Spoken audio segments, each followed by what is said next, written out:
Tonight, on Randy's old-time radio shows, step back to Dodge City in 1873, where Marshal Matt Dillon keeps the peace in the most dangerous town in the West.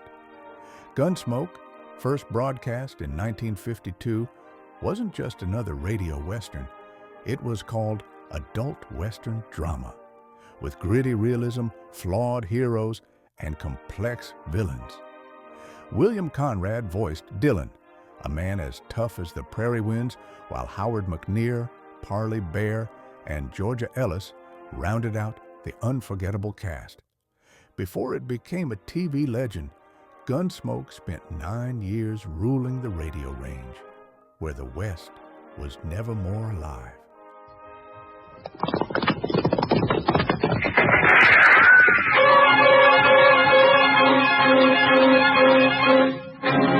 Around Dodge City and in the territory on West, there's just one way to handle the killers and the spoilers, and that's with a U.S. Marshal and the smell of gun smoke.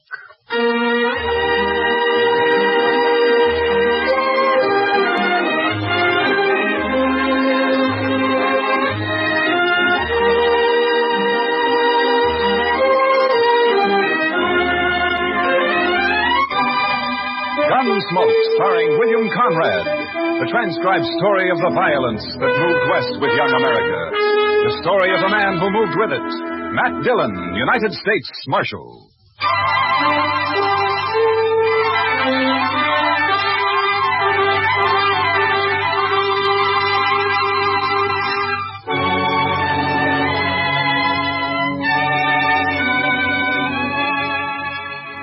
A stranger named Joe Beaudry killed a man in Dodge and then got on his horse and rode 90 miles northwest.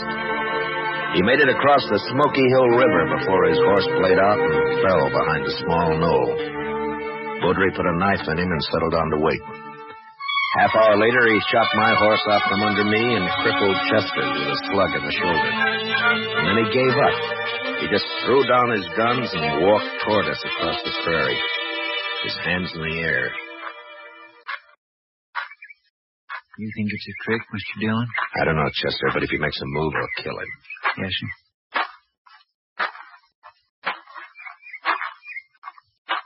That's far enough, Beaudry.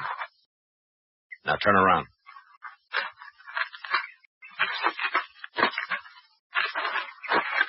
I ain't armed, Marshal. No. You know, I'm curious, Beaudry. Why didn't you shoot it out? I don't want to kill anybody, Marshal. You killed a man in Dodge. He went for his gun. I had to. Some of the witnesses say he didn't. Oh, sure. Friends of his. I heard him. That's why I lit out. Man looks guilty when he runs. You should have stayed and faced it. Now, what there. kind of shake could I get in a strange town, Marshal? Everybody be against me. The law protects you if you're innocent. You'll have to stand trial now anyway. Well, maybe I made a mistake, but I'm still alive. Yeah, and a long way from Dodge. Say, by gracious, that's right. How are we going to get back, Mr. Dillon? Well, we crossed the Overland Express route about 5 miles back. We'll just walk to the road and wait for his stage, I guess. Yeah, but the stage don't go up to Dodge from here, sir. Well, we'll take it into Fort Donner. Maybe the Army will lend us some horses there, and we can turn them back at Fort Dodge. Marshal. Yeah. Well, I know you don't owe me no favors, Marshal, but I never been arrested before. I'd be kind of ashamed in front of everybody on stage. Well, that's tough, Beaudry. What do you expect me to do? Only a little thing, Marshal. Won't make a difference to you. Just don't let them know that you're taking me in, is all. All right, Beaudry. I guess it doesn't matter. Thanks. I'm not wearing a badge anyway. But you make one move, and I'll hog-tie you, and you'll ride on the roof. Or you'll be dead. Well, it's a deal, Marshal. You'll get a fair trial, Beaudry. If you're innocent, you'll go free. Well, if it is a fair trial, I'm going back to California. I don't know why I ever left it. You come from California? Yeah. Hey, Marshal, look, is it all right if I lug my saddle back with me? Yeah, sure. We're not leaving ours. Chester, I'll go with Beaudry and get his guns. Yes, Mr. Dillon. I sure do wish you'd stop closer to the stage road, though, Beaudry. 5 miles is a long way packing a saddle. Go take care of your horse, Chester. Let's get out of here. Yes, sir. A doggone shame, though. That was a mighty good horse. Come on, Beaudry.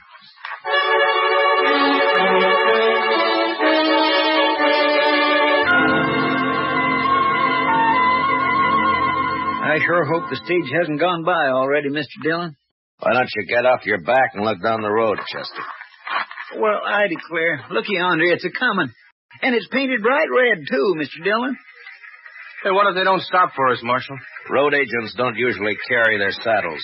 The driver will notice that if he's awake. Driving a 6-horse hitch ought to keep him awake. Yeah, but not sober.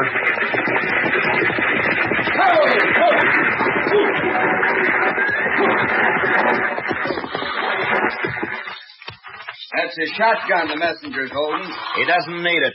We want a ride, that's all. Where's your horses? Marshal, please, you remember what you said. We lost them. You don't look like greenhorns to me. It can happen to anyone. That's cool enough.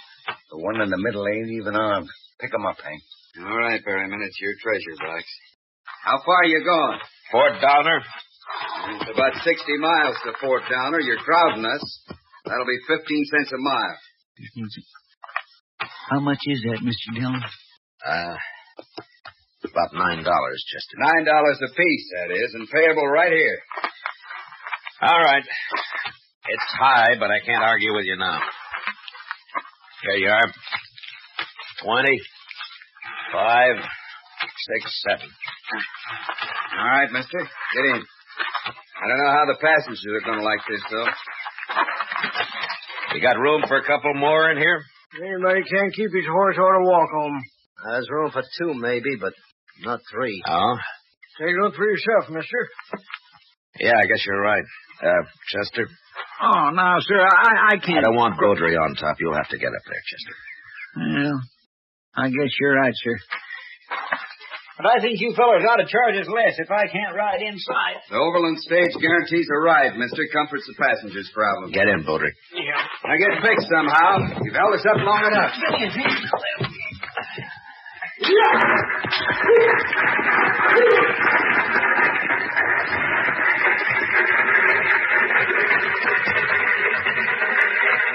You don't look like a judge, mister. I'm not a judge. Well, you must be important somehow. We order these men around, and that fellow on top there calls you sir. Dillon? Well, let's just say that I'm sort of the boss of this outfit, mister. What'd you say your name was? I didn't say. It happens to be Dillon. Oh, I'm Zimmer. Old man here called himself Gant. My name is Gant. I ain't ashamed of it. I don't give a long hoot what any of you call yourselves. Gant's kind of crusty, but he's sober. That's more than I can say for the other 2 here. They only wake up long enough to pull on that jug they got and get drunk enough to go back to sleep. Well, that's not a bad way to travel if your stomach can stand it, I guess. No, it ain't. Do it myself if I was younger. What business you in, Dillon? You ask too many questions, Zimmer. You ain't got no manners. Nobody's asking you, old man. Good. Then I don't have to listen to your gobbling. Now, listen here, Gant. Any more out of you, and I'll tear you You apart. can't scold me. I'm too old. 85, mister. Would you believe it? No, sir, I wouldn't. That's mighty old. You sure don't look it. I knew Meriwether Lewis, mister. Met him in St. Louis when he and Clark come back from the Pacific. Now who's doing all the talking? Leave him be, Zimmer. There's no harm in passing the time. Hey, look, mister. You may be the boss of these other fellas, but you don't run me. Nobody's trying to run you. Just take it easy. Don't pay him no mind, Dillon. He's just nervous about something. What are you driving at, old man? We'll be at Monument Station about an hour, Dillon. Spend the night there. Just hope the chows improve. Last time I was there, all I had was fat pork. One practice says, I never eat fat pork. So the cook told him, well, then just help yourself to the mustard.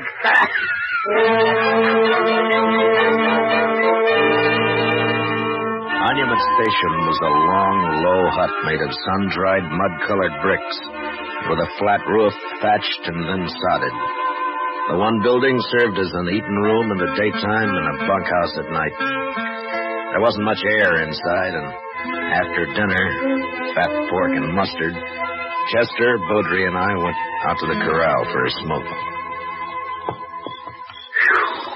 My gracious alive, I hate to think of sleeping in there. All those men, why, a fella could suffocate. And I'll bet that stock tender hasn't washed himself since he left home. He said he washed his blankets anyways, just this morning. Yeah, sure. You know how?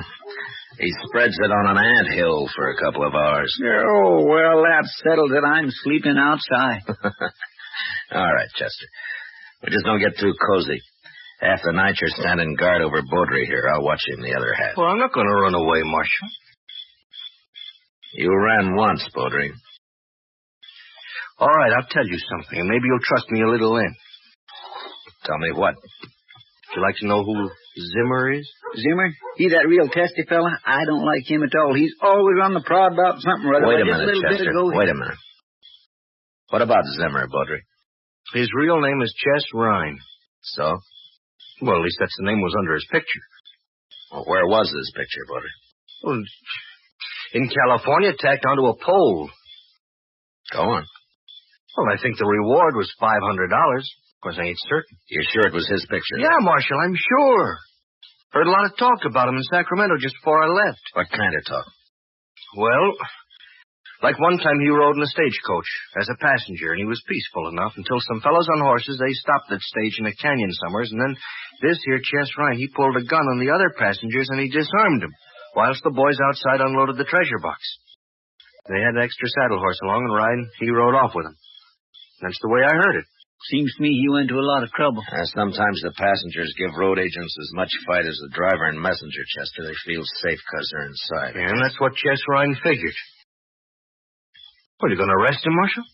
I can't arrest a man without cause, Baudry. You may be telling the truth, but I don't know that for sure. I can check on Zimmer when we get to Fort Donner, but all I can do to Lynn's keep an eye on him. Well, this stage will be robbed long before it gets to Fort Donner, Marshal. Yeah, maybe, but not without a fight. Thanks for telling me, Baudry, and for your sake, I hope it's the truth. If it isn't, you're going to be in more trouble than you are now. All right, keep an eye on him, Chester. I'll be back in a few minutes. Yes, sir.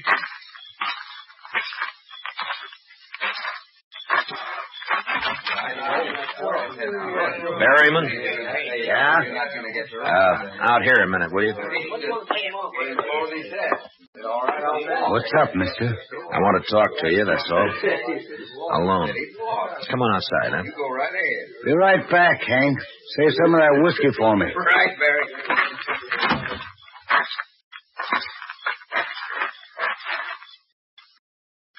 What's on your mind, mister? How long you been an express messenger, Berryman? 2 years? Not that it's any business of yours. Did you run into any trouble in that time? Some? Why? I just want to know if you can handle yourself, that's all. You want to find out? Look, Berryman, you know my name. It's Dillon. I'm Matt Dillon. I'm the U.S. Marshal out of Dodge. Dillon. Yeah, I think I remember seeing you there. Good. Now tell me this. You carrying much in that treasure box of yours? The messenger who brought it as far as Pond Creek said it was $50,000, unsigned currency, mostly. Mm-hmm. Something up, Marshal? Well, maybe. Tell me, what's the best place for a holdup between here and Fort Donner? Well, Willow Bend, I expect. Man on a horse could keep hidden there till we were right on top of him. All right, tell the driver to whip those horses through Willow Bend as fast as they'll go. Chester will be on the roof to help you, and I'll sort of organize the passengers inside. Well, now, if there's going to be a holdup, Marshal, you Well, I don't know, but we'll play it safe. And, by the way, Berryman, don't let on inside there about this, huh? Or, who I am. All right? Okay, Marshal. Thank you. Good night, Berryman. Night, Marshal. Oh, Marshal. Yeah? We got a jug of station whiskey inside if you want a drink. I don't think it'd do much good.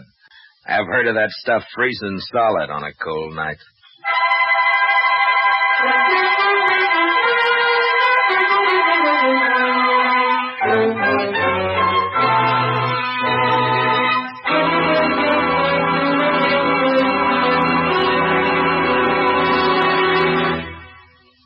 We will return for the second act of Gunsmoke in just a moment. But first, backing up the great CBS Radio News Team election night will be Univac, the new electric brain operating for the first time to bring you faster, more accurate, more complete election night totals. November 4th, starting at 8 p.m. New York time, CBS Radio reports the election returns from coast to coast. Make CBS Radio your election headquarters to hear the trends, the color, and the mounting tide of results Reported by Edward R. Murrow, Lowell Thomas, and the rest of the same great CBS radio team that made convention reporting history earlier this year. Now, the second act of Gunsmoke.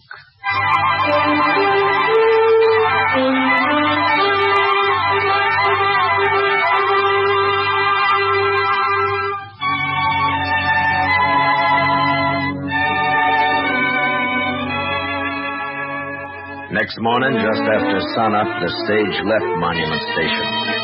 It was 10 miles to Willow Bend and 12 miles to the next change of horses at a small swing station run by a lone stock tender. Zimmer, or Chess Rhine, if that's who he was, seemed nervous. Too nervous for an experienced road agent, but maybe he had figured me for what I was, and that gave him the jumps. Anyway, I sat next to him so I could handle him faster if and when the time came. We drove at an easy pace until we neared the bend, and then the driver popped his whip over the teams and I began to run hard. But suddenly he was pulling them in and braking at the same time. One move by Zimmer at that point, and I'd have killed and crippled him. What are we stopping here for? Hey, driver, what's that? Wheels been dragging. Couldn't you feel it pull? All right, everybody out. Well, what's the idea? Driver, what's wrong? The wheel's stuck. Can't pull it off with you in there. Come on, hurry it up. Baudry, get over there by Chester. Oh, don't you worry about me. You keep an eye on me. Go on now. Come on. All right. What do you think, Gillen? Well, they'd have jumped us by now, Berryman, while everybody was still inside. But keep your head up anyway. You watch the other side of the coach. I'll stay here. Okay. What do you mean it wasn't grease? Why not? Sizzling hot. Have to cool before we can take it off. That drunken fool at Monument didn't grease this one, that's all. Take a bullwhip to him when I get back there. Well, you can grease it now, can't you? I could, mister, if I had any grease. Well, you mean you haven't got any? Not unless I render you down and make some. Now get out of my way. Well, any more of that and I'll... All right, forget it. What are we going to do? How about grass, driver? Hey, that's an idea. Wrap it around the spindle and go till it wears out. It won't last long, but we can keep putting it on till we get to the next station. We'll be all day stopping every half mile. Why don't you greenhorns ask a real man how to fix it? All right, Pop. How are we going to fix it? Cheese? Cheese. Yeah, cheese. Cheese. Worth fine, too. Yeah, it might at that. I suppose you brought some cheese along just in case, Pop, huh? I brought it along to eat. Garen. But I'll let you have it. It's in my carpet bag.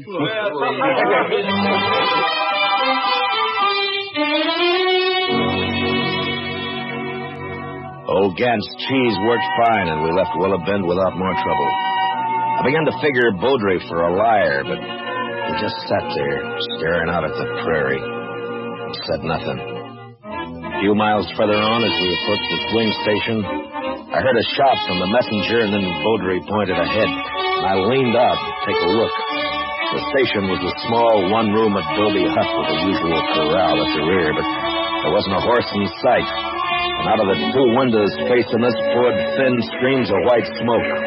As the stage pulled to a stop, I saw two arrows embedded in the half-open door. Come on.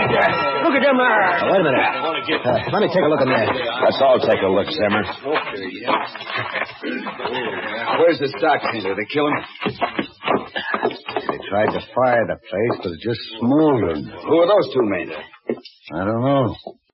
But this one's still alive. Well, that's the stock tender. But who are those two? Never mind them. They're dead. Scalp. Indian sure must have surprised him, sneaked right up. All right, Berryman, let's get the stock tender out of this smoke. Take his head there. Yeah. They scalped him, too.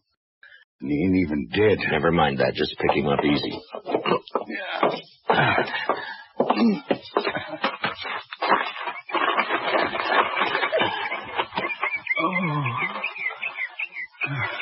It's all right, fella. Stage is here. Indians, Comanches, they scalped me. Never even heard them. Ask him who those other men were. What were they doing here? Leave him be. The man's dying. Water. Give me a drink. Chester, Get the water bag. Yes, sir. Can't you let the man alone, Dillon? Yes, scalped 3 men and stole horses. That's Comanches for you. Here's the water, sir. Oh, thanks. Here, fella. Here now. Take a drink. There we go. Lord agents, those two, they held me up. They said they'd hide till the horses were unhitched, and then hold up the stage. Had a partner on the stage to keep the passengers out of it. What was his name? Their partner, I mean. Put my head down, mister. It's bubbling over.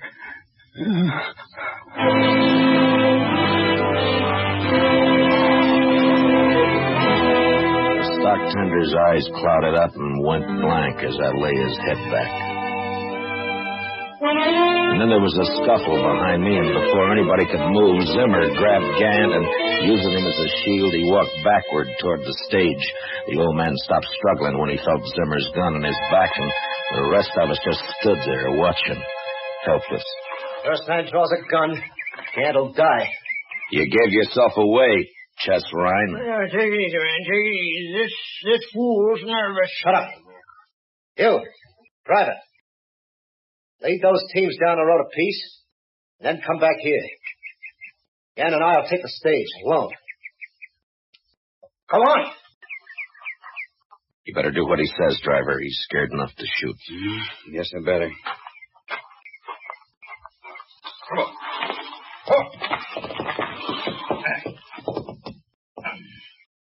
What are you stopping for? Take him 50 yards down there. Can't do it. That wheel's froze up again. He ain't going anywhere at that stage. Might as well give up right now, young fool. I never did like you, Gant. Ryan, listen to me. You've made your play and you've lost. If you give up now, the charges will be attempted robbery. If you don't, they'll probably turn into murder. Who are you anyway, mister? I'm a U.S. Marshal. Well, you're not arresting nobody. Not unless you want Gant dead. You make a move and his blood will be on your hands, Marshal. You can't hold him there forever, Ryan. The stage going west passes through sometime today. What'll you do then? He's right. That stage passes this station about noon. I drive it myself half the time. I'll think of something. First, I want all your men to unload your weapons. Line up and throw them in a pile there. One at a time. Don't you even start to try anything, and I'll blow a hole in the old man. You think you would, Mr. Dillon? He's so nervous now, it's a wonder he doesn't do it by accident, Chester. I get going, don't stand there. One at a time now. And use 2 fingers to do it. All right, man, you better do as he says. Now? Go ahead. Easy. All right. Next man. Baudry. Yeah? You're the only man who might There's stop mine. this. How? Pretend to join him. You trust me that much? I have to. Okay, All right, easy now. 2 fingers. All right. Next man. Ryan. Hold it right there, Portry. Well, I'm not armed, Ryan. Look. But you know why? That's too yellow, maybe. Oh, the marshal's got my gun. I'm under arrest. He's taking you in, is that it? He was, till I woke up just now.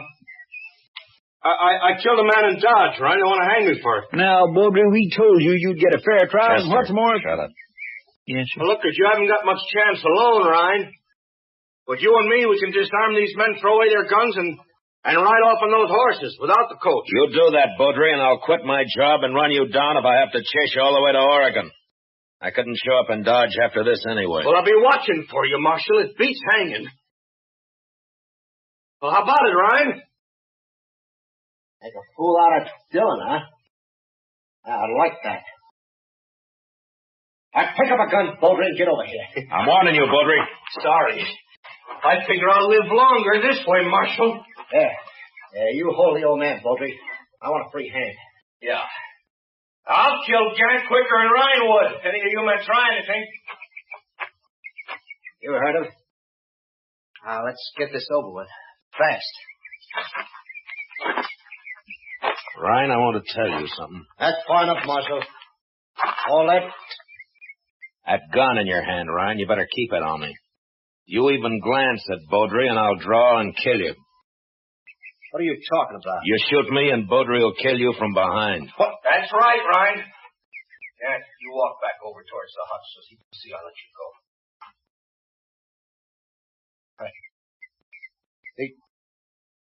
They trick you, too. But I can still kill you, Marshal. Yeah, that's right, Ryan. You can still kill me. But I'm paid to die. I settled that in my mind when I took this job. It's only a matter of time. But what about you, Ryan? You ready to die? I can't do this. I'm doing it, Ryan. I'm doing it now.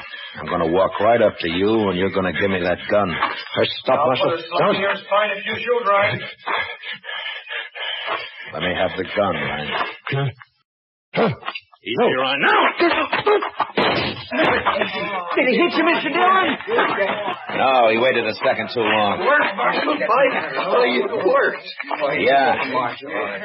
Yeah, you did fine, Beaudry. I'm going to remember it. Yeah. Now, give me back that gun. What? You still going to take me in? Of course.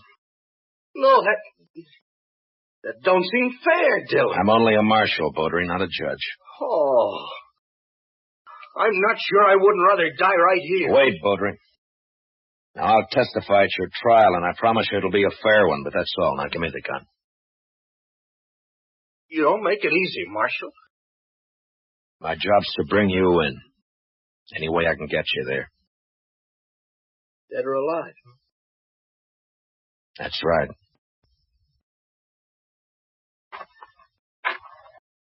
Here's a gun. Thank you.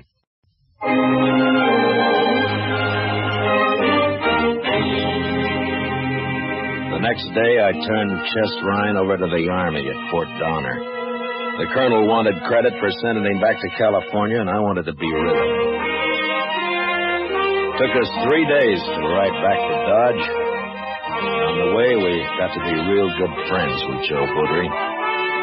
I wouldn't let him have his gun back. But even so, he managed to supply us with antelope steaks every morning. I made him borrow Chester's gun.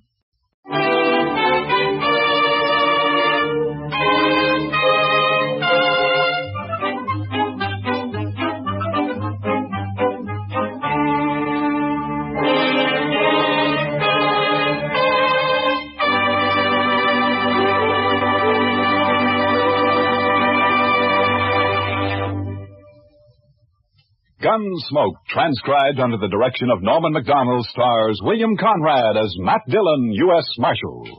Tonight's story was specially written for Gunsmoke by John Meston, with music composed and conducted by Rex Corey.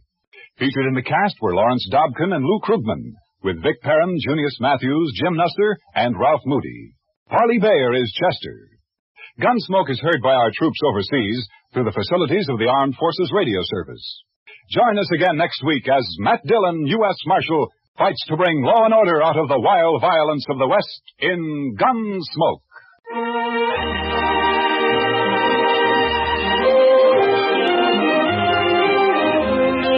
Thousands of acres of timber are afire in the Midwest, New England, Far West, and Southern areas. This is a word of warning to all who may be in or near woodlands. Take every precaution to avoid setting fires with cigarettes, matches, campfires. Timber is vital to America's defense. Human lives and property are at stake, too. Hunters especially are urged to exercise caution. Any further damage may result in suspension of the hunting season indefinitely. Clancy Cassell speaking, and remember Edgar Bergen and Charlie McCarthy opened fire on your funny bones Sunday nights on the CBS Radio Network.